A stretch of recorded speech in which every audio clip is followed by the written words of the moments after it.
నమస్కారం విశ్వం టీవీకి స్వాగతం. నేను మీ ఉమా. మందుబాబులకు ఇదో బిగ్ అలర్ట్ అనే చెప్పాలి. ఎందుకంటే హోలీ పండగ సందర్భంగా మార్చి 3వ తేదీన హైదరాబాద్ వ్యాప్తంగా ఉన్న వైన్స్లు బార్లు మూతబడుతున్నట్టు హైదరాబాద్ పోలీసులు కమిషనర్ సిపి సజ్జనార్ తెలిపారు. నిబంధనలకు విరుద్ధంగా ఎవరైనా మద్యం విక్రయిస్తే వారిపై కేసులు నమోదు చేస్తామని హెచ్చరించారు.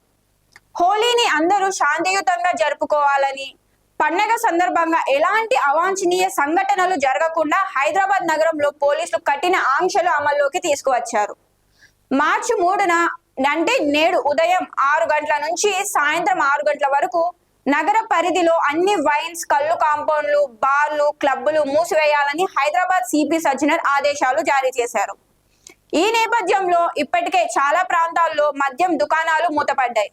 అయితే నిబంధనలకు వ్యతిరేకంగా ఎవరైనా ఆదేశాలను పాటించకపోతే వారిపై కేసు నమోదు చేస్తామన్నారు. నగరంలో ఎక్కడైనా ఎవరైనా అల్లర్లు చేస్తే వెంటనే డైల్ 100కు ఫోన్ చేసి సమాచారం ఇవ్వాలని హైదరాబాద్ వాసులకు పోలీసులు సూచించారు.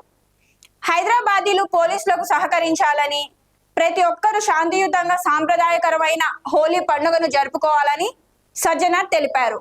ఇదే కాదు, హోలీ పేరుతో రోడ్లపైకి వచ్చి రంగులు చల్లుతూ వాహనదారులను ఇబ్బందులకు గురి చేయవద్దని, అలా చేసిన వారిపై కూడా చర్యలు తీసుకుంటామని తెలిపారు. నేడు నగరంలో పోలీస్ యాక్ట్ అమల్లో ఉంటుందని, బైక్లు, కార్లు గుంపులుగా రోడ్లపైకి రావద్దని పోలీసులు హెచ్చరించారు. అలాగే డీజేలు పెట్టి జనాలను ఇబ్బందులకు గురి చేయొద్దన్నారు. నగరంలో డీజేలకు ఎలాంటి అనుమతి లేదని స్పష్టం చేశారు. నిబంధనలను ఉల్లంఘించిన వారిపై కఠిన చర్యలు తీసుకుంటామని పోలీసులు తెలిపారు.